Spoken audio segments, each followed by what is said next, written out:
নমস্কার। যুক্তি তর্ক সঙ্গে অর্কয়ে আপনাদের স্বাগত। আপনাদের সঙ্গে আমি অর্কপ্রভ সরকার।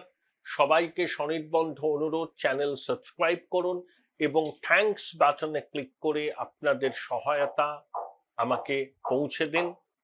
আমার এই ছোট্ট উদ্যোগকে যাতে ভালোভাবে আপনাদের কাছে পৌঁছে দিতে পারি, আমার প্রতিবেদন তাতে সহায়তা করুন। দেখুন, 1 মার্চ অভিষেক বন্দ্যোপাধ্যায় একটি প্রেস কনফারেন্স করেছেন। আমার একটা কথা খুব তাৎপর্যপূর্ণ মনে হলো। 2026-এর বিধানসভা নির্বাচনকে তিনি স্টালিনগ্রাদের যুদ্ধের সঙ্গে তুলনা করেছেন। অভিষেকের স্পিন ডক্টরসরা অত্যন্ত দক্ষ, কুশলী এবং ন্যারেটিভ তৈরি করার ক্ষেত্রে তারা যথেষ্ট পারদর্শী, কথা স্বীকার না করলে সত্যের অপলাপী হবে। 43 সালের ফেব্রুয়ারি মাসের প্রথম সপ্তাহে জার্মানির হিটলারের 6th আর্মি রেড ফৌজের কাছে আত্মসমর্পণ করেছিল। তারপরে দ্বিতীয় বিশ্বযুদ্ধের ফলাফলটা চূড়ান্ত হয়ে যায়। 30 লক্ষ মানুষের মৃত্যুর মধ্যে দিয়ে নাজি বাহিনীর পরাজয় নিশ্চিত হয় এবং দুনিয়া থেকে ফ্যাসিবাদের বিদায় ঘণ্টাও সুনিশ্চিত হয়। তারপরেও পৃথিবীর বিভিন্ন দেশে ফ্যাসিবাদের উন্মেষ হয়েছে। স্টালিনগ্রাদের যুদ্ধরা লেফট ইন্টেলেকচুয়াল বামপন্থী মননে তার একটা আলাদা জায়গা আছে। স্টালিনগ্রাদের যুদ্ধের সঙ্গে 2026-এর পশ্চিমবঙ্গের বিধানসভা নির্বাচনকে এক বন্ধনীতে রেখে সুকৌশলে অভিষেক বার্তা দিয়েছেন পশ্চিমবঙ্গের বিপুল বামমনস্ক মানুষকে। অর্থাৎ তারা হচ্ছে ফ্যাসিবাদী আগ্রাসনের বিরুদ্ধে লড়ছেন, আর ফ্যাসিবাদের নতুন প্রতীক হচ্ছে বিজেপি আরএসএস। অর্থাৎ যারা ফ্যাসিবাদের আগ্রাসন রুখতে চায় তাদের সব ভেদাভেদ বলে, দুর্নীতি ভুলে যান, পরিবারতন্ত্র ভুলে যান, শিক্ষক নিয়োগে লাগাম ছাড়া দুর্নীতি ভুলে যান, সংখ্যালঘু তোষণ ভুলে যান, ডেমোগ্রাফিক চেঞ্জ ভুলে যান, পশ্চিমবঙ্গের মাটি অনুপ্রবেশকারীদের স্বর্গরাজ্য, এখান থেকে সারেরারি গ্রেপ্তার হয়, আনসার আল্লাহ বাংলা স্লিপার সেল সে ভোটার, হাতিয়ারা থেকে লস্করে তৈবার জঙ্গি গ্রেপ্তার হয়, সব ভুলে যান।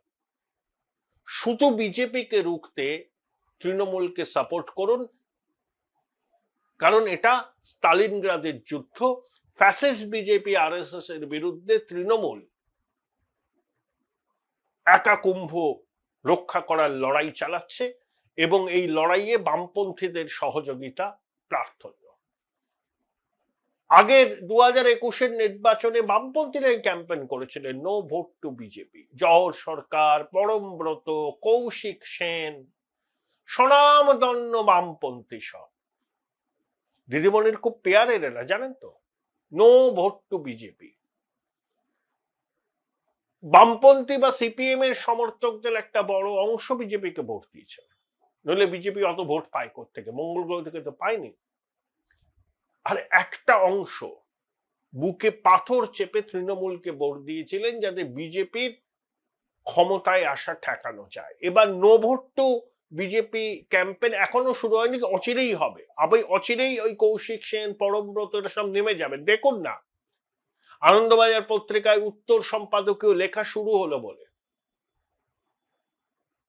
এই আবহে 1 মার্চ সাংবাদিক বৈঠকে অভিষেকের মুখে স্টালিনগ্রাদের যুদ্ধের প্রসঙ্গ তোলা অত্যন্ত তাৎপর্যপূর্ণ। খুব সুকৌশলে অভিষেকই বার্তাটা দিয়েছেন। তার স্পিন ডক্টরদের তৈরি ন্যারেটিভটাকে তিনি খাওয়াতে চাইছেন পশ্চিমবঙ্গের বিপুল বামমনস্ক মানুষের মধ্যে, যে তৃণমূলকে ক্ষমা করো, তারা চুরি, জোচ্চুরি, ডাকাতি, অনুপ্রবেশ, ডেমোগ্রাফিক চেঞ্জ সব করেছে, কিন্তু বিজেপি হচ্ছে ফাঁসিবাদী শক্তি, আমরা লড়াই করছি, আমাদের পাশে থাকো। He wants to give this message. আমার খুব অবাক লাগলো। আমি অভিষেকের স্পিন ডক্টরসদের ন্যারেটিভ এটাকে আমি তারিফ করি, মানে খুব বুদ্ধিমত্তার সঙ্গে এই ন্যারেটিভটা তারা তৈরি করেছেন। আমি 2রা মার্চ কোনো সংবাদপত্রে আমি কিন্তু দেখিনি যে এইভাবে বিষয়টাকে ব্যাখ্যা করা হয়েছে। দ্বিতীয় কথা, অভিষেক বলেছেন তার দিদিমণি সেটা এখনো মানতে চান না। আসলে দিদিমণি কোনো বিষয়ের না তলিয়ে ঢোকেন না। তাকে তার আশেপাশে যে বলয় আছে তারা নানা রকম কথা বলে যার সঙ্গে বাস্তবে লেশমাত্র সম্পর্ক নেই। ভুল ন্যারেটিভ, ভুল তথ্য, সঠিক পরিস্থিতির মূল্যায়ন করে দিদিমণিকে ফিডব্যাক দেন না। তাই দিদিমণি অনেক কিছু বুঝতেই পারেন, এখন তিনি আর কিছু তলিয়ে দেখেনও না, ভাবেনও না।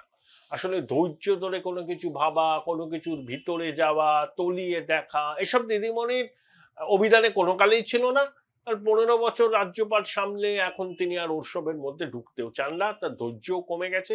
প্রত্যেক মানুষের বয়স হয়, দিদিমণিও 70 ছুঁই ছুঁই তো হবেনি, স্বাভাবিক। 15 বছর আগে তিনি যেভাবে জিনিসগুলো দেখতেন, 15 বছর ক্ষমতায় থাকার পর তিনি সেভাবে জিনিসগুলো দেখেন না। তার চারপাশে তখন স্তাবককুল ছিল, সংখ্যায় কম। এখন এত স্তাবক এবং তাদের এত রকম ভাবে দিদিমণিকে তৈলমর্দন করে, তারা আসল সত্যটা হারিয়ে যায়।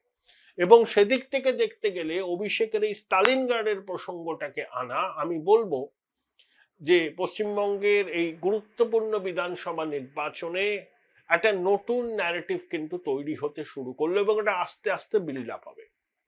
অভিষেক আর একটা জিনিস বলেছেন যে সাংবিধানিক সংকট তৈরি করার চেষ্টা হচ্ছে, বিচার বিভাগের এক অংশের সমর্থন নিয়ে বিজেপি এটা করছে, কমিশনও এর সঙ্গে যুক্ত। দেখুন, সাংবিধানিক সংকট তৈরি হবে কি হবে না সেটা এই মুহূর্তে বলা যায় না, কিন্তু একটা জিনিস বলা যায় যে এসআইআর যেহেতু একটা চলমান প্রক্রিয়া, তাহলে এসআইআর এর প্রক্রিয়া সম্পূর্ণ না হলে ভোটটা কিভাবে হতে পারে, এটা আমার মৌলিক প্রশ্ন।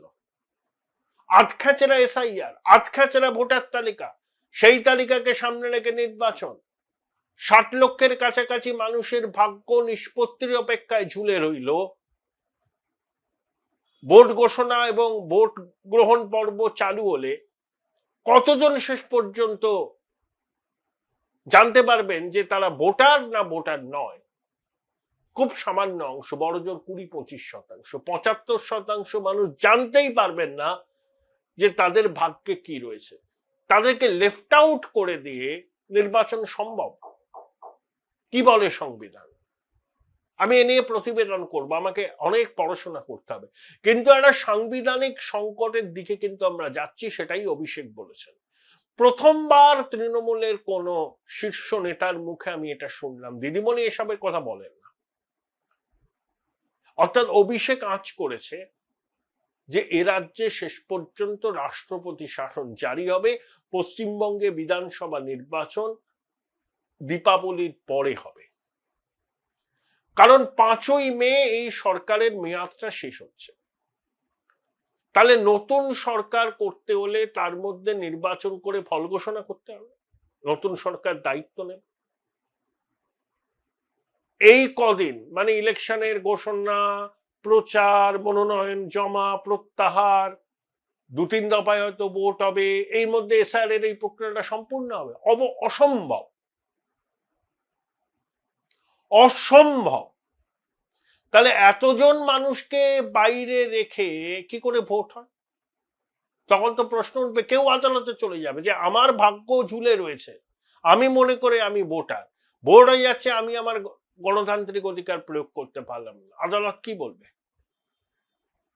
এবং আমার ধারণা নির্বাচন কমিশনও তার আইনজীবীদের সঙ্গে পরামর্শ করে সুপ্রিম কোর্টের মত নিয়ে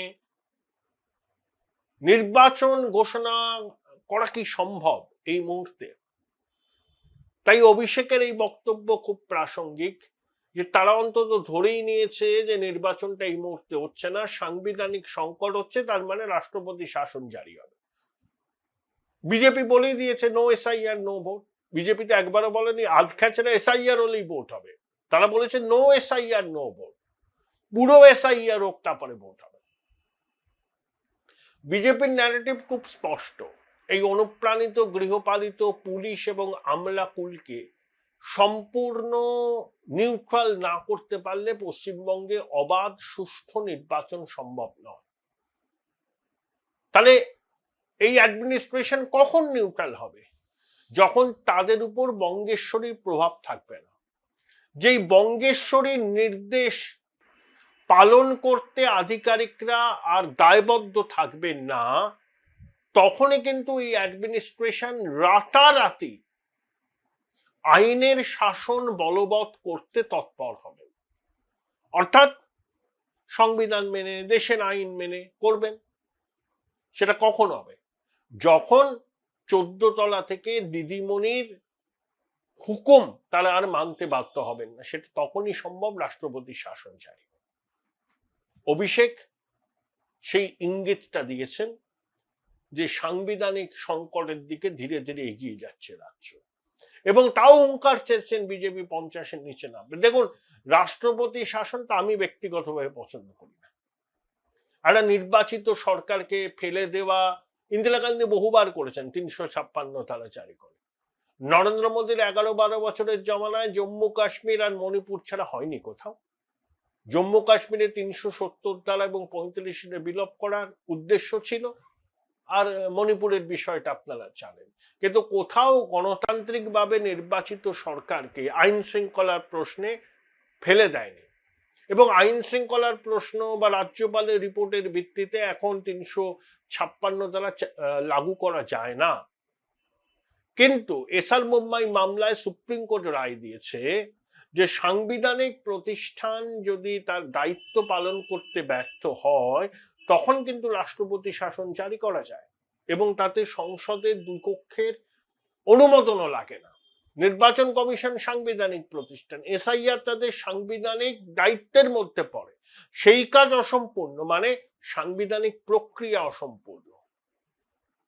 কেন অসম্পূর্ণ আপনারা বুঝতে পারছেন। যেভাবে আমাদের এই রাজ্য প্রশাসন, সরকার, শাসক দল এসআইআর প্রক্রিয়াকে পণ্ড করবার জন্য লাগাতার প্রয়াস করেছে, আবার করছে, এখন অভিষেক বলছেন তারা সুপ্রিম কোর্টে যাবে, তাহলে সাংবিধানিক সংকট তৈরি হয়ে গেছে ইতিমধ্যে। এই আবহে কিভাবে নির্বাচন সম্ভব আমি জানি না, এক্সপার্টরা বলতে পারবেন। কিন্তু পশ্চিমবঙ্গ একটা নজিরবিহীন সংকটের দিকে যাচ্ছে, অবশ্যই সেটা সাংবিধানিক সংকট। এখন অভিষেক বলেছেন যে রাষ্ট্রপতি শাসনের নির্বাচন এলে বিজেপি 50-এর নিচে নেমে যাবে। এগুলো বলতে হয়, এই ন্যারেটিভ তো তৈরি করতেই হবে। পশ্চিমবঙ্গের মানুষের একটা বড় অংশ তারা কিন্তু এবার রাষ্ট্রপতি শাসন চাইছেন। তারা মনে করছেন যে আইন শৃঙ্খলা পরিস্থিতির উন্নতি, নিরপেক্ষ প্রশাসন, এটা তখনই সম্ভব যখন অ্যাডমিনিস্ট্রেশন নিরপেক্ষ হবে। 14 তলায় দিদিমণি বসে থাকলে পরে অ্যাডমিনিস্ট্রেশন নিরপেক্ষ হবে না। সেজন্য পশ্চিমবঙ্গের বহু মানুষ কিন্তু এখন রাষ্ট্রপতি শাসনের দাবিতে সোচ্চার। আর আইন শৃঙ্খলা পরিস্থিতি ভেঙে পড়েছে, এই অজুহাতে রাষ্ট্রপতি শাসন জারি হবে না। যদি হয়, হবে কেন? সাংবিধানিক প্রতিষ্ঠান কাজ করতে পারেনি। এসআর মুম্বাই মামলায় তার রায়টাই আছে। তা অভিষেক দাবি করেছেন যে বিজেপি 50-এর নিচে নেমে যাবে, তবে অনেকে বলছেন রাষ্ট্রপতি শাসন জারি হলে তৃণমূল 50-এর নিচে নেমে যাবে। দেখা যাক কার ভবিষ্যৎবাণী মেলে। Join Indian Institute of Hotel Management now. Right choice, right decision.